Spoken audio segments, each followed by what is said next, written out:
gérer la présentation en français. Je vous laisse. Je m'éclipse. Okay. Merci. Welcome everyone to today's session. Today's session will be presented by Dr. Mahmoud Simi, full professor of economics at University of Carthage, Tunisia. Dr. Mahmoud Simi is a PhD holder in economics from University of Paris, Sorbonne. His research focuses on topics related to macroeconomics analysis with specialization in financial economics and economic development, digital economy, and Islamic economics and finance. Dr. Mahmoud Simi published his book, Making the Tunisian Resurgence, in 2019, where he investigates the socioeconomic factors that trigger Tunisia's dignity revolution. He also identifies in his book multidimensional binding constraints preventing Tunisia from escaping the middle income trap. And finally, emphasizes binding inclusive institutions, developing a new social contract, and reinventing the leadership of Tunisia. And today he'll be presenting a very interesting theme, the unlocking Tunisia's economic potential. So I'll let you start your presentation. As usual, for participants, you can ping your questions and we will be discussing them with Dr. Mahmoud Simi at the end of the session. Thank you. Thank you. Thank you very much, Rabe.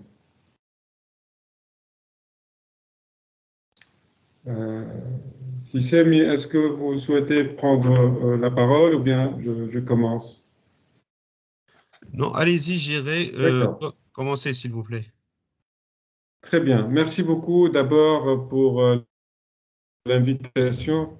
Et franchement, félicitations pour tout cet effort et investissement que vous avez fait durant des mois pour parvenir à réunir des experts tunisiens à travers le monde qui sont vraiment actifs dans les domaines de la fintech et des technologies numériques appliquées en général aux problématiques socio-économiques. C'est un panel qui est à la frontière technologique et on pourra que s'en féliciter de voir nos compatriotes briller et penser à faire bénéficier notre pays de leurs compétences, espérant que ce pan-là, comme vous l'avez dit maintes fois, sera un pan périn qui se développera au fur et à mesure. Donc, je suis honoré de participer et d'apporter ma petite contribution à cette expertise. Peut-être j'ai une petite valeur ajoutée, c'est d'avoir un petit peu touché le terrain ici en Tunisie et donc peut-être que j'apporterai quelques informations additionnelles. Mais je concentrerai mon intervention surtout comment le digital, que ce soit dans la finance ou bien dans les autres secteurs, comment il peut permettre à la Tunisie de développer son potentiel économique, de réaliser plus de croissance. Voilà, donc ça c'est un petit peu l'objectif général de mon intervention. Je commencerai par là où vous avez évoqué Hannibal, donc le poster que vous avez mis lors de l'annonce de ce webinaire. Et je pense que Hannibal, sa contribution est également au niveau économique, puisque, comme c'est cité par Nepos, Hannibal reformed the tax system and stabilized the economy, enabling Carthage to reinvent itself from an imperial capital into a flourishing commercial hub. Donc, il n'était pas seulement un stratège militaire, il a su capitaliser sur son leadership pour construire une économie, un hub commercial, une flotte maritime à envergure méditerranéenne. Donc, il y a beaucoup de leçons à tirer de là. Et je pense que la réforme fiscale, la stabilisation de l'économie continue à être des thèmes d'actualité aujourd'hui. Alors, je vais structurer mon intervention autour de 3 grands axes. Le premier, c'est comment se manifestent les contraintes sur notre système économique, comment on peut profiter de cette opportunité, cette transformation numérique, comment on peut en profiter pour justement moderniser notre économie et en particulier comment on peut développer notre système financier. Donc d'abord, je commencerai par les facteurs de réussite qui sont des facteurs communs à la réussite des pays qui ont évolué, des pays comme Singapour, des pays comme Malaisie, des pays comme la Corée du Sud. Ce sont des pays qui, dans les années 60, étaient comparables à notre économie, sinon moins développés. Et plusieurs études, plusieurs institutions internationales se sont intéressées à ces pays-là pour voir quels sont les facteurs de réussite. Ici, je cite un rapport qui a été publié en 2008, Commission on Growth and Development. Les facteurs clés de réussite qui ont dit que pays qui ont réussi à passer d'une économie basée sur l'accumulation des facteurs, travail, capital, à monter petit à petit dans les chaînes de valeur jusqu'à devenir ce qu'on appelle une économie basée sur le savoir, knowledge economy. Donc, sur une période de 20, 30 ans, 40 ans, ils ont su moderniser pas seulement le système productif, mais également leur institution. Ils avaient de l'agilité institutionnelle et même pas lointain, pas loin.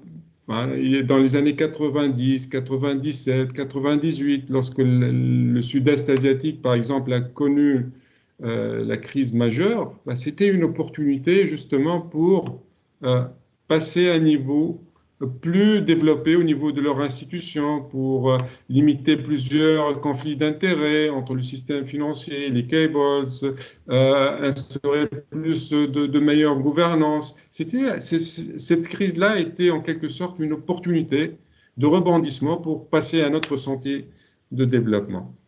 Disons que je retourne donc à l'importance de la gouvernance. Donc, leadership and governance, c'est un des clés du succès. Deuxième facteur important, c'est l'efficacité de fonctionnement des marchés.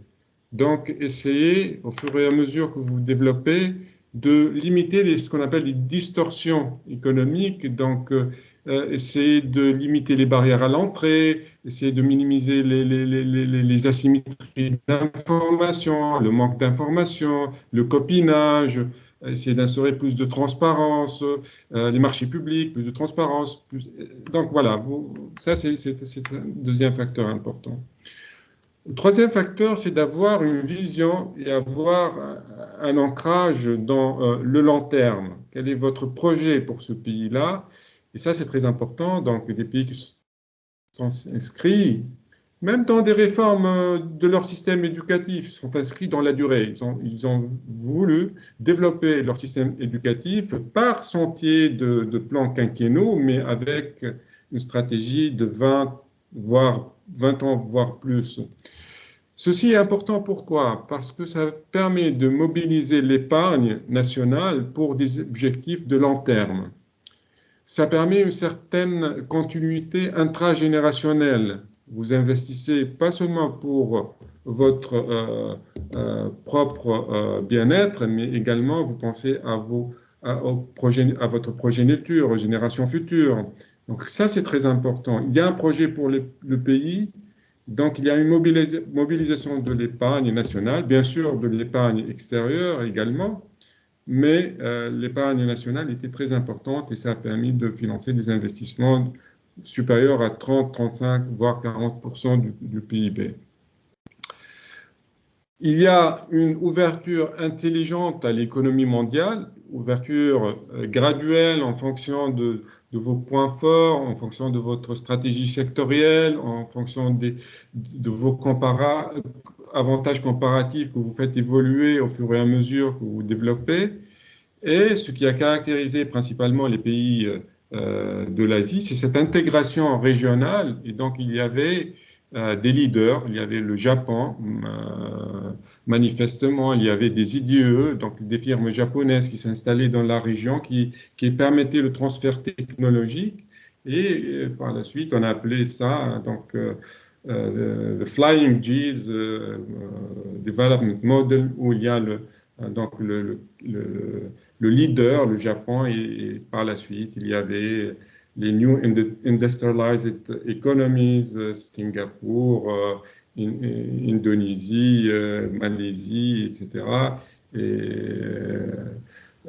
Donc Taïwan, par la suite, Thaïlande, venait la Chine, donc en fin de fil, et puis par la suite, la Chine a fait des courts-circuits rapides et a rattrapé un petit peu la frontière technologique. Donc ça, c'est une ouverture intelligente. Donc il faut s'inscrire dans ce qu'on appelle aujourd'hui les chaînes de valeur mondiales de manière intelligente, selon vos partenaires. Et donc, il y a beaucoup de stratégies dans ce facteur-là. Le cinquième facteur, c'est la stabilité macroéconomique, c'est de stabiliser vos fondamentaux, c'est la stabilité des prix, c'est le contrôle des déficits budgétaires, c'est avoir un taux de change qui est stable, même si vous êtes dans un régime de change flexible. Dans ce cas-là, il faut avoir accumulé des réserves de change qui vous permettent de lutter contre la volatilité excessive qui est bien sûr néfaste à votre compétitivité, à la compétitivité de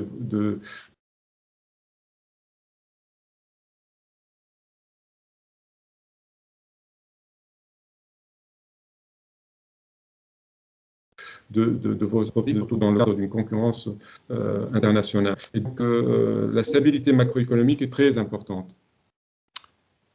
Je ne sais pas pourquoi le partage. Est-ce que le partage continue? Allô? Oui, oui. Que le partage continue. D'accord. Très bien. Merci. Donc, je passe au slide suivant. Voilà. Donc ça, par exemple, c'est la trajectoire du revenu par tête de la Corée du Sud et de la Tunisie, de 1964 jusqu'à 2017. Et vous voyez que la Corée du Sud a multiplié son revenu par tête de 22, un facteur de 22, alors que la Tunisie, donc, c'était à peu près 4. Et ça, c'est intéressant et ça montre un petit peu l'importance du progrès technologique. Une étude faite par la Banque mondiale montre que la différence entre le niveau initial du revenu dans les années 60 par rapport au niveau de 2017 est due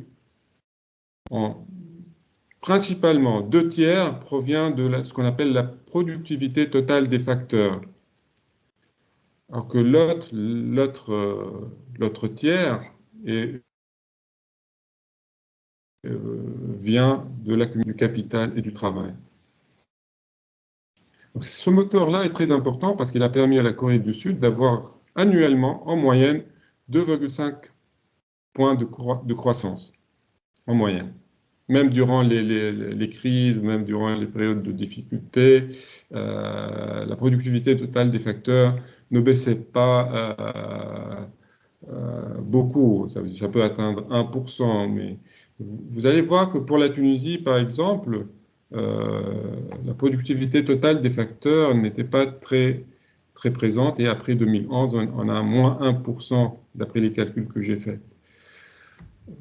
Donc, c'est quoi cette productivité totale des facteurs? La productivité totale des facteurs, c'est en fait la croissance qui est due à tout ce qui est productivité issue d'une meilleure utilisation des facteurs, ce qu'on appelle l'efficience économique, ou bien qui est due à une innovation, à une amélioration de votre frontière de production. Vous poussez votre frontière de production, vous innovez, vous créez d'autres manières, d'autres processus de création de la richesse.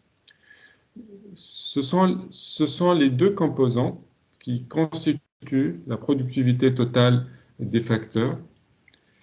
Et ça permet aussi d'expliquer pourquoi certains pays passent du stade, ce qu'on appelle, basé sur l'accumulation des facteurs,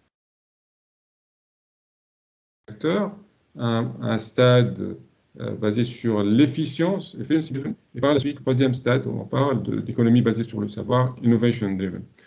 Des pays qui sont basés sur les ressources naturelles, le pétrole, le gaz, et qui n'ont pas réussi à s'industrialiser au départ, qui n'ont pas réussi à avoir un tissu économique, etc., sont toujours dans ce stade-là.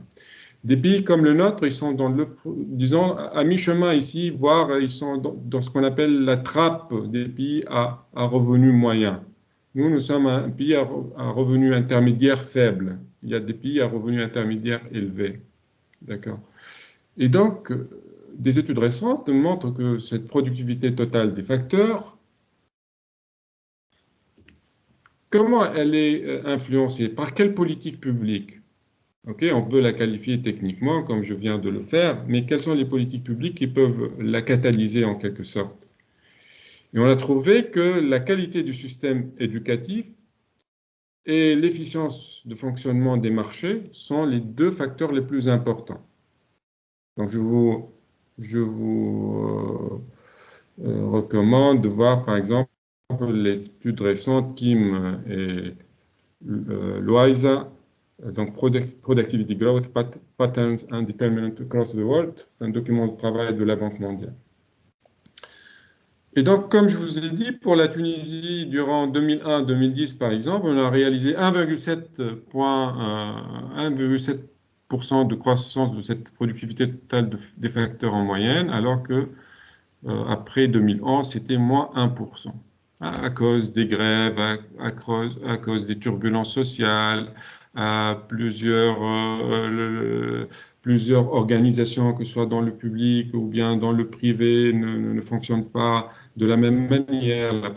Le travail effectif a diminué. Plusieurs facteurs qui ont contribué à cette baisse-là, mais aussi les entreprises n'ont pas continué à innover, n'ont pas continué à investir dans l'amélioration de leur, disons, équipement, à suivre les nouvelles tendances du marché. Une étude récente de la Banque mondiale a montré, donc à l'échelle micro, à l'échelle des firmes tunisiennes, que la productivité de ces entreprises était de moins 4,5% en 2013 et moins 5,1% en 2019. Et donc, ceci se translate naturellement à l'échelle macro. J'ai fait une petite simulation qui a été publiée récemment en 2021. Je me suis demandé, et si on avait fait des efforts pour améliorer la productivité de nos entreprises, si on avait investi dans la transformation numérique, quitte à augmenter la maturité de quelques pas sur l'échelle de maturité numérique, si on a essayé d'accélérer les chantiers numériques dans le public, bref, si on a arrêté chaque fois qu'on a des accords entre les partenaires sociaux de fermer les entreprises, tout ce qui a provoqué un petit peu la décélération de notre productivité totale des facteurs. Donc c'est juste un exercice de simulation pour voir comment les fondamentaux macroéconomiques auraient évolué si on a fait juste 1,7%, le pourcentage moyen qu'on a fait durant 2001-2010. Ben, vous voyez qu'on gagnerait beaucoup plus au niveau de la croissance additionnelle. On va gagner beaucoup plus que 2,7, puisque ici vous avez 1,7 et là vous avez moins. Donc déjà vous gagnez 2,7 si vous voulez par hypothèse. Mais ici, le gain, il est de 3,4 points de croissance additionnelle. D'accord? Ensuite, ce qui est intéressant, c'est que ça va réduire le taux de chômage. Le taux de chômage va être réduit de 16 à 9%. C'est très important parce que ça, c'est sur la durée. C'est sur la durée. Si on avait pu convaincre les partenaires sociaux que le taux de chômage va baisser si on s'inscrit dans la durée, que notre endettement extérieur moyen ne va pas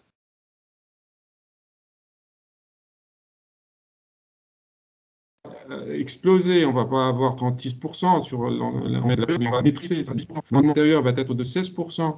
Notre déficit public ne va pas exploser, ce qui va causer l'endettement. On va avoir moins 1% au lieu de moins 5%. Bref, si on avait pu faire les réformes nécessaires et avoir cette stabilité, cette conduite, cette transformation de notre machine économique, la conduite du changement. On a échoué à faire la conduite du changement et malheureusement, tous les indicateurs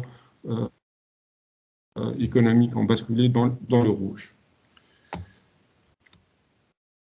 Alors, et on a étranglé notre secteur privé. Hein, on a étranglé le développement du secteur privé. J'ai rassemblé un ensemble d'indicateurs provenant de l'Economic Freedom Index, Global Innovation Index, World Bank Logistic Performance. Je l'ai un petit peu normalisé par rapport à ça. Et vous voyez que malheureusement, sur l'ensemble des secteurs, sauf l'ensemble des dimensions, sauf le capital humain et la recherche, c'est 73 sur 100. On a un potentiel qu'on n'exploite pas, que ce soit en termes de sophistication de notre tissu industriel qui absorbe peu les cadres, 16% de taux d'encadrement seulement dans notre tissu industriel. Et ça s'explique parce qu'il y a une faible collaboration entre l'université et l'industrie, un score de 22 sur 100 seulement.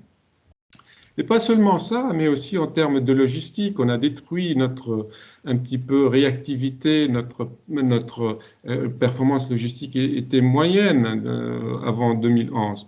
On a allongé les délais des conteneurs, donc tout ce qui est les frais logistiques, tout ce qui est coût de transaction, temps d'attente dans les douanes, tout ça, c'est très pénalisant pour la compétitivité de nos entreprises.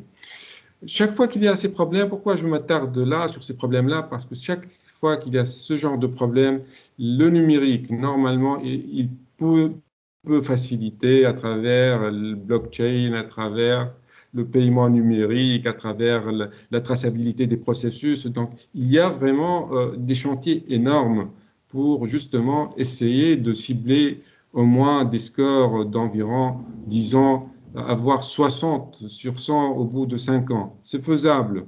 Moi, je pense que si vraiment on met une stratégie, comme a dit Sinisa Yarish dans l'inauguration, si on fait un alignement stratégique de tous les acteurs, on est capable de ramener tous ces indicateurs-là à 60 au bout de 2 ans. Mais à condition qu'il y ait vraiment un leadership, ce que j'ai appelé dans mon livre un leadership institutionnel. Ça veut dire il faut donner à chaque institution la marge de manœuvre pour conduire le changement. Il ne s'agit plus de leadership personnel, des leaders de post-indépendance, l'homme charismatique. C'est bien d'avoir ce genre de leaders, mais ce genre de leaders doivent capitaliser sur leur popularité, sur la confiance qu'ils ont pour justement construire les institutions pérennes et durables qui sont capables de faire migrer ce pays-là sur une trajectoire de 10-15 ans. Comme on sait, les hommes passent et ce sont les institutions qui restent. Les hommes ne sont que éphémères. Bref, j'arrive maintenant.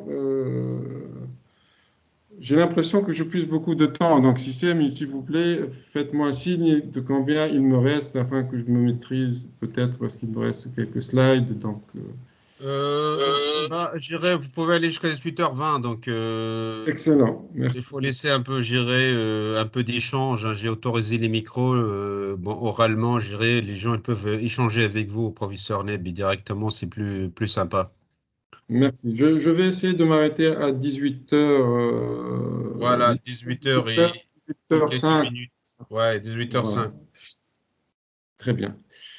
Alors, maintenant, j'arrive à l'importance du système financier. Le système financier, il joue un rôle capital dans la transformation économique. Vous voyez dans l'indicateur ici, l'indicateur sur le financial freedom. Le financial freedom, on a un score de 30 sur 100. Ça, comme on va le voir, ce score-là, il est constitué de sous-indicateurs, sous-scores. Je vais peut-être aller directement vers ces sous-scores-là. C'est juste à droite. Donc, il est constitué du crédit domestique au secteur privé par rapport à la taille du PIB. Et là, on fait un score énorme. On est très performant, 87 sur 100. C'est-à-dire que notre système bancaire, vraiment, il finance très bien l'économie à travers cet indicateur-là. Sauf que il n'est pas performant au niveau du financement des petites et moyennes entreprises. Ne parlons pas des très petites et micro-entreprises parce qu'ils constituent 97% du tissu industriel qui emploie environ 1 million de personnes. Ne parlons pas de ces micro et très petites entreprises qui n'ont pas de comptabilité bien faite, etc., et donc ne sont pas bancables. Parlons des petites et moyennes entreprises qui ont beaucoup de difficultés à accéder au financement, notamment pour financer le working capital, donc les fonds de roulement, etc. Pareil pour le venture capital, ça commence à bouger un petit peu. Le Startup Act, le fonds des fonds, etc. Ça commence à émerger, mais c'est encore rudimentaire. Pareil pour notre marché financier, les acteurs sont conscients que la capitalisation boursière est faible, ils sont en train de mettre en place une stratégie, essayer d'innover avec de nouveaux produits, etc. Et puis, vous voyez également pour tout ce qui est donc la prime d'assurance par rapport au PIB n'est pas un très bon score. Alors, si on se compare à d'autres pays qui sont comparables, hein, on ne va pas chercher la frontière, on va pas chercher la frontière. Vous voyez que le Financial Freedom Score pour la Tunisie, qui est d'ailleurs constitué, pardon, ça c'est à droite, c'est pas le Financial Freedom Score, c'est d'autres indicateurs qui proviennent du Global Competitiveness Report, mais qui apportent de la lumière. Pourquoi on a un score de 30? D'accord, ça apporte une lumière complémentaire. Le Financial Freedom Score de l'Economic Freedom Index, il est composé de 5 sous-piliers. Donc, est-ce que le secteur financier est ouvert à la compétition, aux banques internationales? Il y a la présence de banques internationales en Tunisie à travers des filiales, à travers des branches. Est-ce que le système financier est développé? Donc ça, comme on vient de le voir, n'est pas très développé.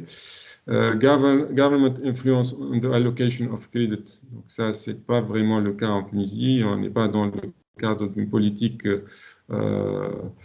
d'orientation ou bien de financial repression directe. On n'a pas de cette politique de cadrage, mais par contre, on a malheureusement une politique monétaire restrictive étant donné le contexte d'arbitrage sur le taux de change, etc.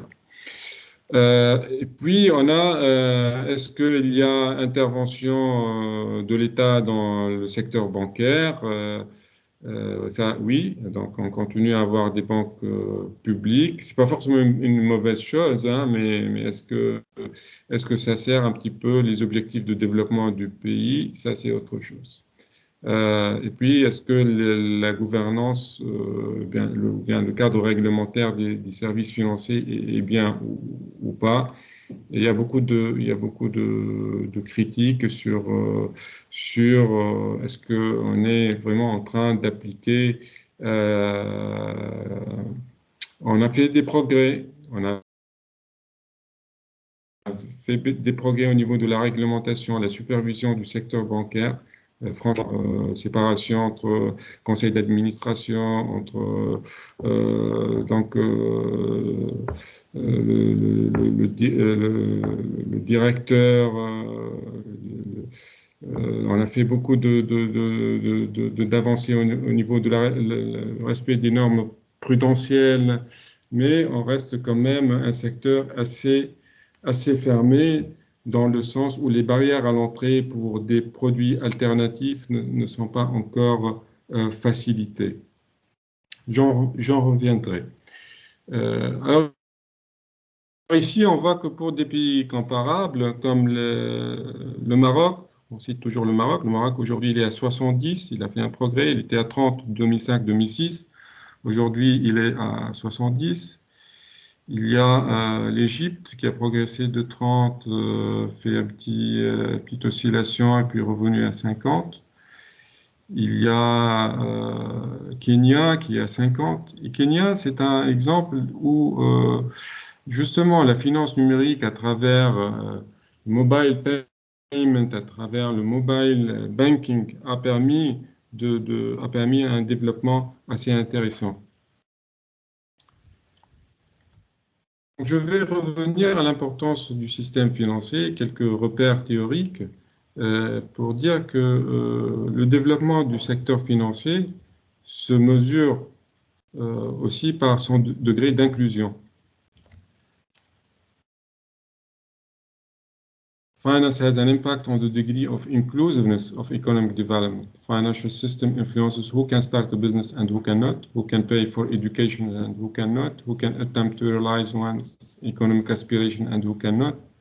Finance can shape the gap between the rich and the poor and the degree to which that gap persists across generations. Ça, c'est très important. Il y a de plus en plus de conscience aussi que la finance doit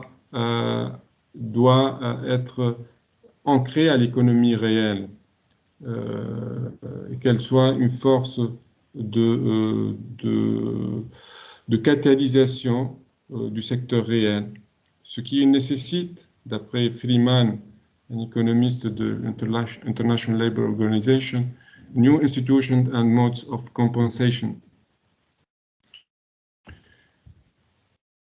Et puis, on a notre grand philosophe et père de la sociologie moderne, selon plusieurs auteurs, dans Yves Lacoste, dans son livre Ibn Khaldoun, qui a parlé de plusieurs choses, notamment de la spécialisation, la division du travail, son impact sur la croissance, l'impact de la finance.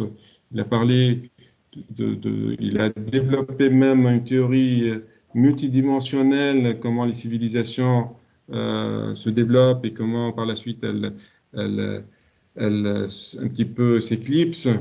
Et ici, ce qui nous intéresse, c'est un petit peu ce cercle vertueux entre la création de richesses qui pourrait aboutir à plus d'épargne, permettant de financer l'investissement. L'investissement, s'il est bien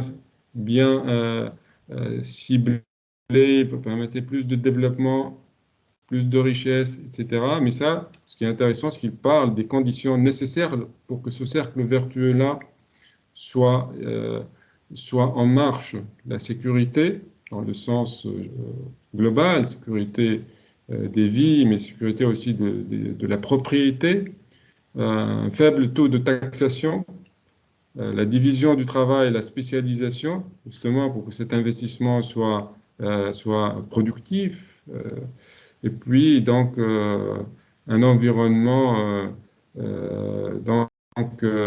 sain, un environnement sain, il n'y a pas de maladie, il n'y a pas donc un environnement propice un petit peu à l'activité humaine en général et économique en particulier.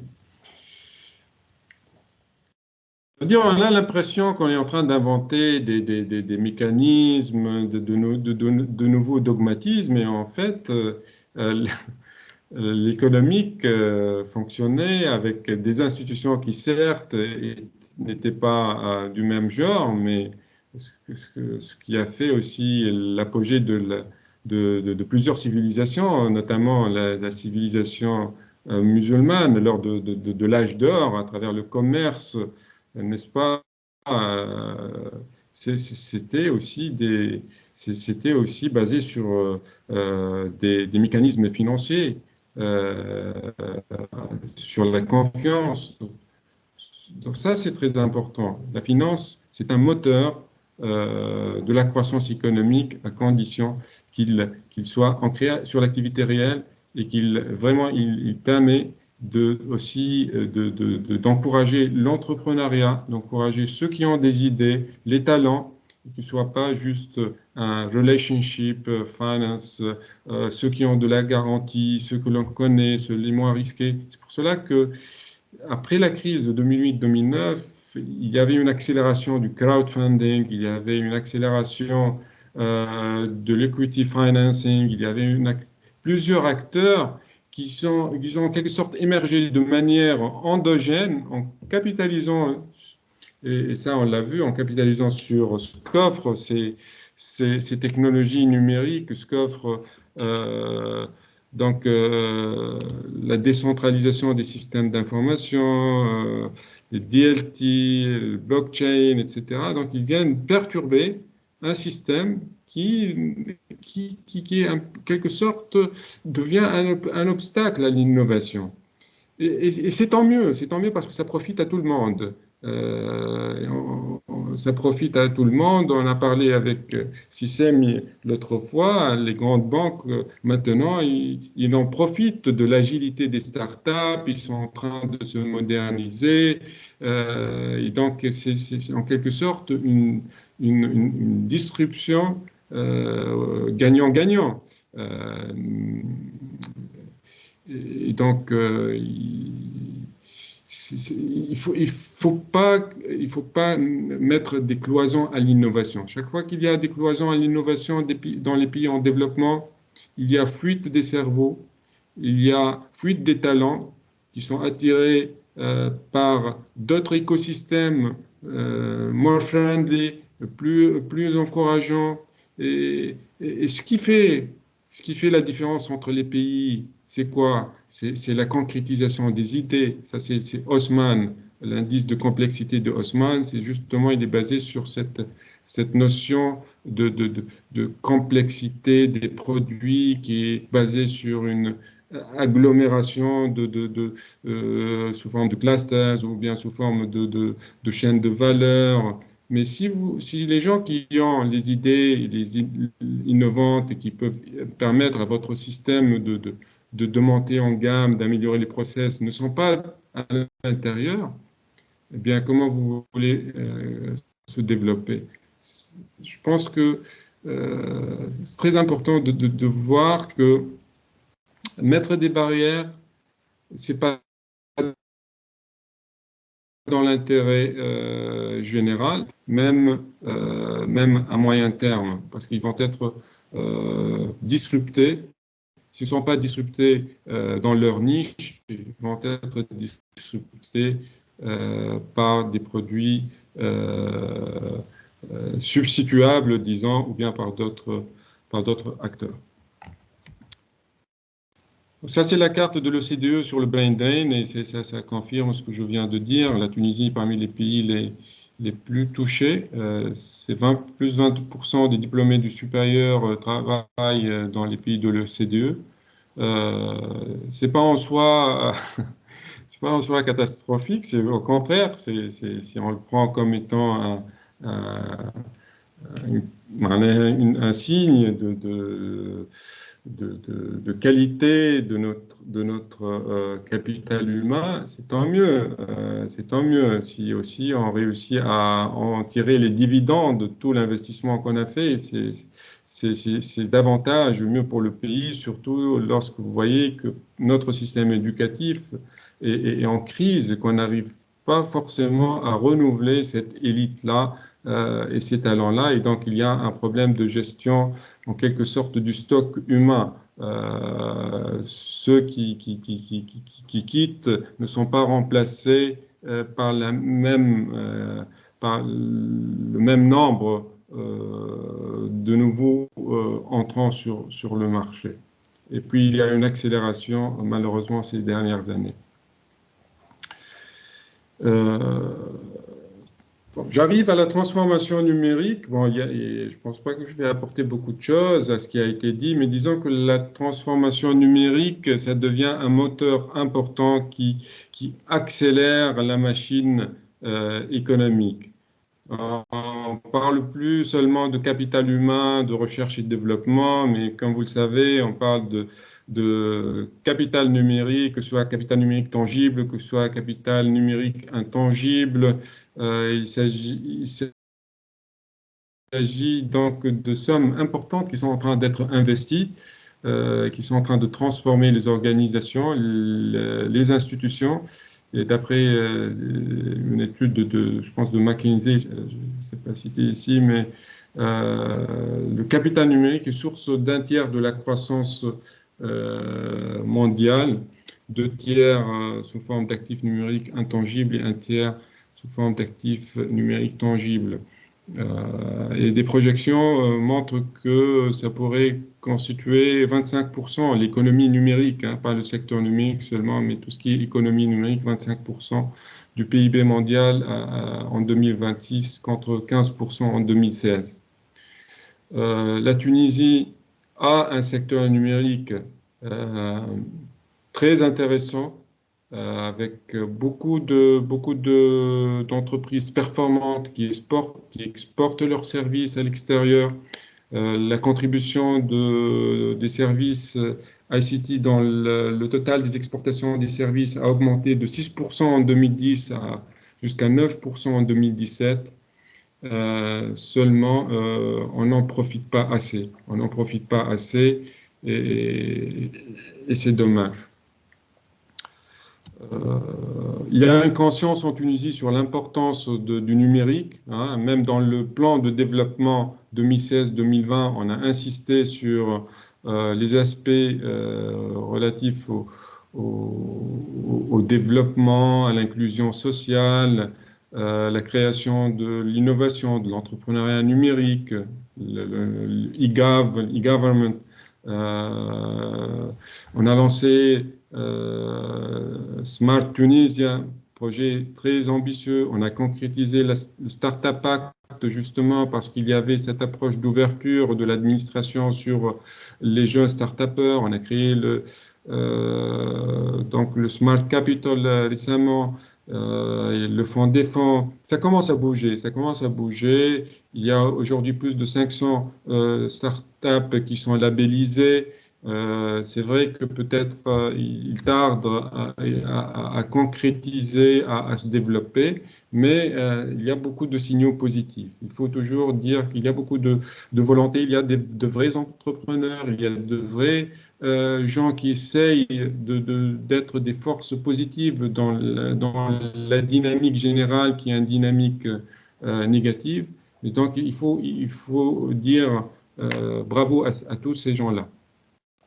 Il y a beaucoup de chantiers numériques qui ont été lancés, malheureusement dont plusieurs n'ont pas abouti parce qu'il y a un problème au niveau de la gouvernance de la stratégie numérique. Ça a été relevé par un rapport publié par le ministère des Télécommunications et l'économie numérique et la Banque mondiale. Je faisais partie de ce rapport, très intéressant d'ailleurs, que vous pouvez télécharger gratuitement en ligne. En plus du diagnostic basé sur une méthodologie mais vraiment exhaustive qui a fait le diagnostic dans toutes les dimensions, que ce soit dimension analogique, non-digital foundation, le digital foundation, le secteur TIC, la transformation du secteur public, la transformation du secteur privé, les consommateurs et les citoyens, l'impact. On a fait le deuxième rapport au niveau mondial qui utilise ou bien qui développe cette méthodologie exhaustive. Le premier rapport, c'était la Russie. Ça, c'est le deuxième rapport. Et donc, l'ambition a été vraiment de proposer aux décideurs une sorte de tableau de bord qui permet de mesurer tous les 2 ans, pour ne pas dire tous les 2 ans, parce que c'est très lourd. Il y a plus de 400 indicateurs. Je pense que par la suite, ça a été simplifié, mais il y a plus de 400 indicateurs. On a fait des réunions avec toutes les parties prenantes à l'intérieur de l'administration, le secteur privé, le collège des startups, l'administration, l'instance télécom, certification, mais vraiment très détaillé. Ce qui en ressort, c'est que sur une échelle de 1 à 5, la Tunisie, c'était en 2020, hein, les choses ont peut-être un petit peu avancé, donc ça c'est en 2020, on est à un score de 2,4 sur une échelle de 1 à 5. Donc 5, c'est vraiment la frontière technologique. Là, on est un petit peu en dessous de la moyenne qui est de 3. Et donc au niveau des fondations, on est à 2,5. De l'usage, donc tout ce qui est ces 3 piliers, on est à 2,4. Au niveau de l'impact, on est à 2,4. Vous pouvez voir tous les détails par sous-pilier. Parmi les sous-piliers des fondations numériques, il y a les services financiers numériques. Et voilà, donc ça, c'est tous les détails, je ne vais pas les citer. Donc, vous pouvez même trouver les sous-indicateurs. On va trouver les services numériques ici, et donc on était à 2,6. On était à 2,6, donc sur une échelle de 1 à 5. Ce qui est intéressant, c'est que au niveau de l'infrastructure, en se comparant à des pays comparables de la région MENA, la Tunisie est considérée comme un pays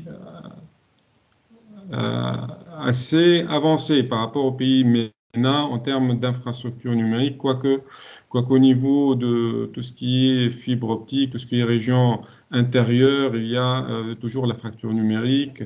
Au niveau donc, tout ce qui est investissement dans le 5G, on a pris un petit peu peut-être de retard, mais disons que ça permet normalement de catalyser plus de dividendes. Alors, quelles sont les contraintes,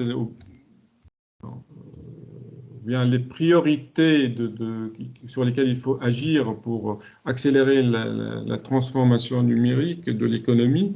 Bien, la gouvernance du secteur numérique très importante.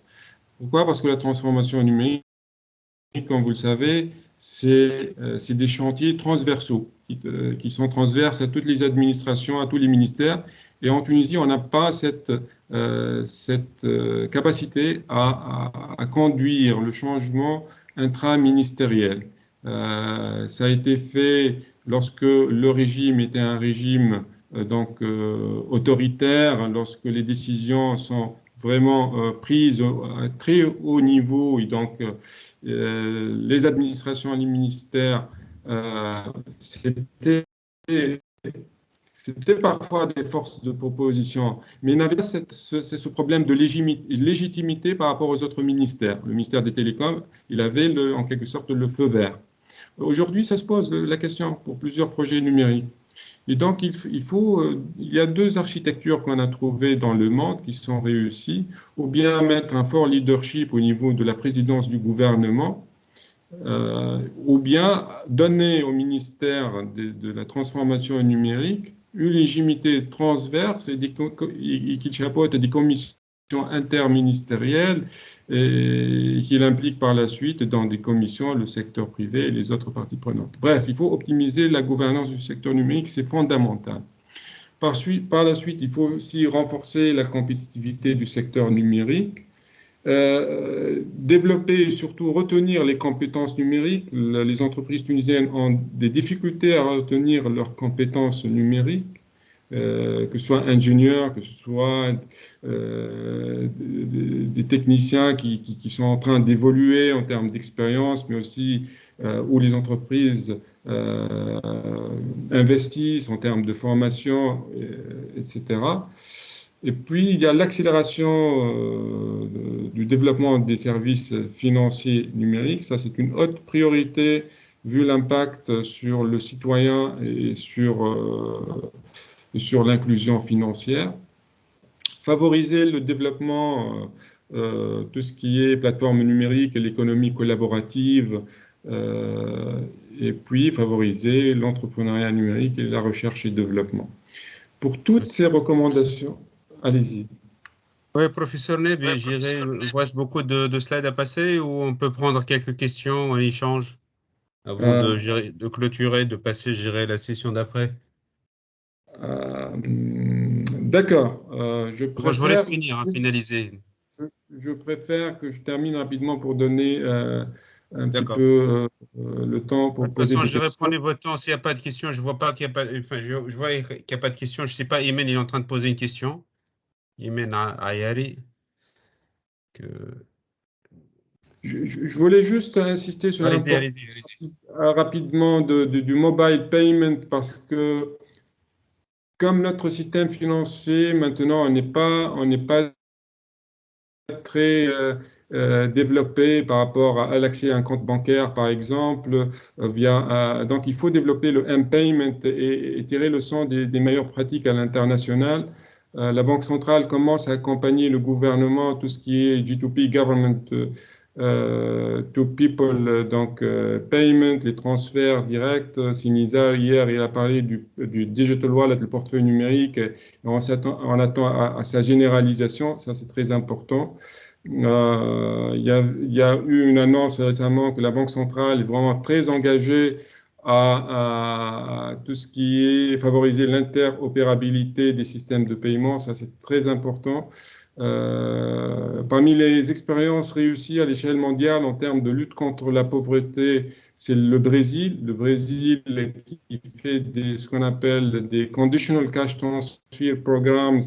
Ça veut dire que des transferts sociaux, mais conditionnés à des performances, que ce soit au niveau de l'éducation des enfants, que ce soit au niveau de la vaccination, que ce soit en termes de création de micro-entreprises. Donc, il ne s'agit plus de donner de l'argent comme ça sous forme de transferts sociaux seulement, mais de fixer des objectifs qui soient conditionnés dans une sorte d'incitation.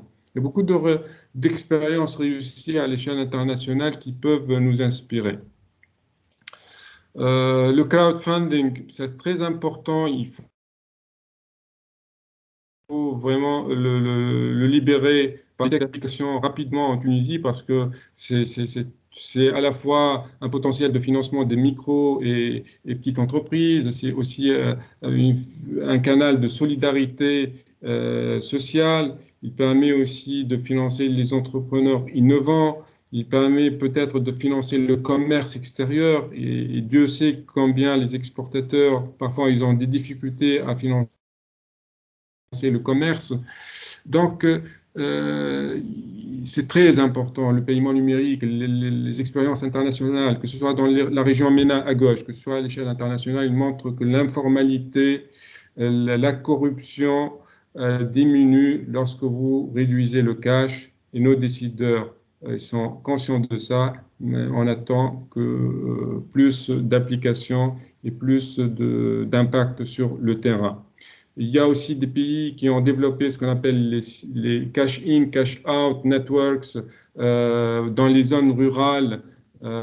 Ça, c'est intéressant parce que vous n'avez pas besoin de smartphone, mais à travers téléphonie traditionnelle, vous pouvez échanger les cash contre la monnaie électronique.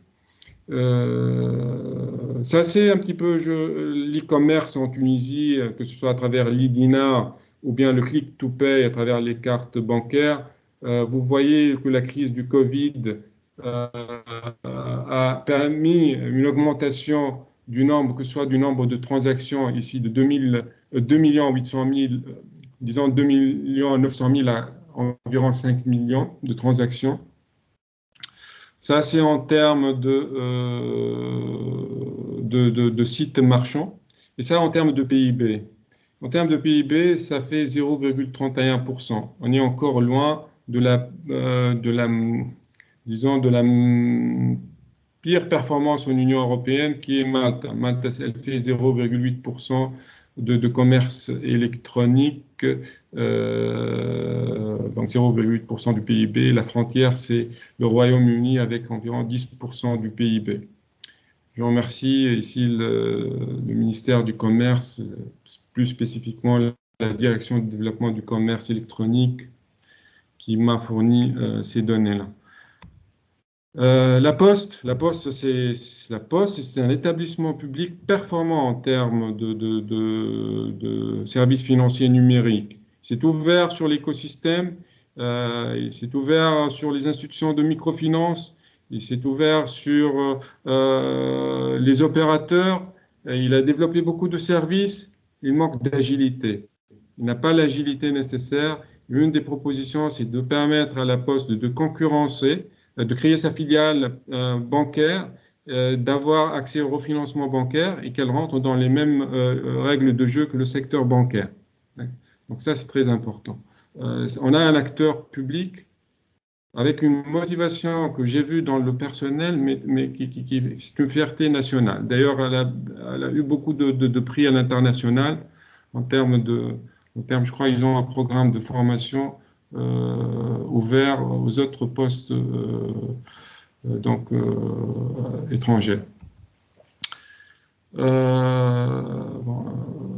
Je crois que j'ai véhiculé les principaux messages. Peut-être le CBDC, moi, dans mon livre, j'insiste sur le Targeted Quantitative Easing, l'assouplissement monétaire ciblé. Je pense que le CBDC, la Banque centrale, peut coupler avec des objectifs de développement, mais vraiment des objectifs de développement qui touchent les zones rurales à travers des véhicules d'investissement spéciaux qui permettent de financer les micros et les très petites entreprises qui ne peuvent pas bénéficier d'une politique d'assouplissement monétaire classique à travers les banques.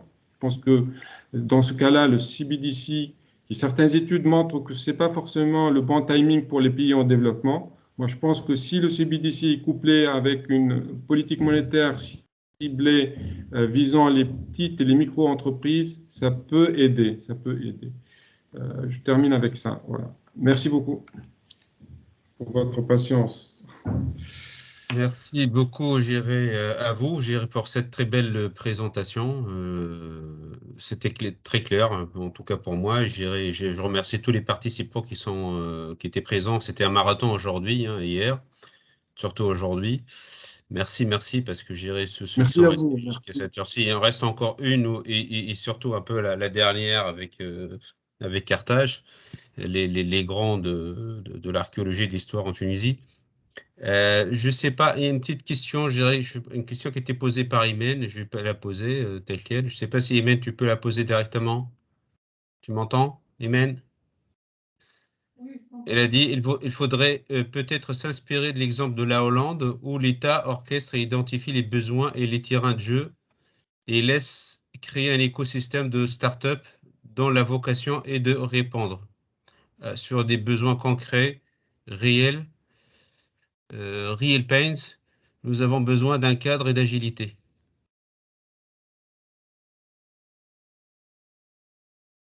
Professeur Nabi. Tout à fait. Ah, oui, je vous entends. Ah, vous voyez un peu la question. Vous voyez le question dans le fil de conversation? Oui. Donc, si vous pouvez dire deux mots. Oui. Je pense que nous avons effectivement besoin d'un cadre d'agilité. Et je pense que Madame Imen, elle fait partie de l'écosystème, elle organise des hackathons, elle est ouverte sur les Exactement. écoles d'ingénieurs. Il y a pas mal de problématiques dans le secteur public qui peuvent effectivement être résolues par les startups. Maintenant, effectivement, il faut plus de volonté politique. Je vois une question sur le politique. Effectivement, sans le politique, la transformation numérique ne peut pas être conduite en quelque sorte.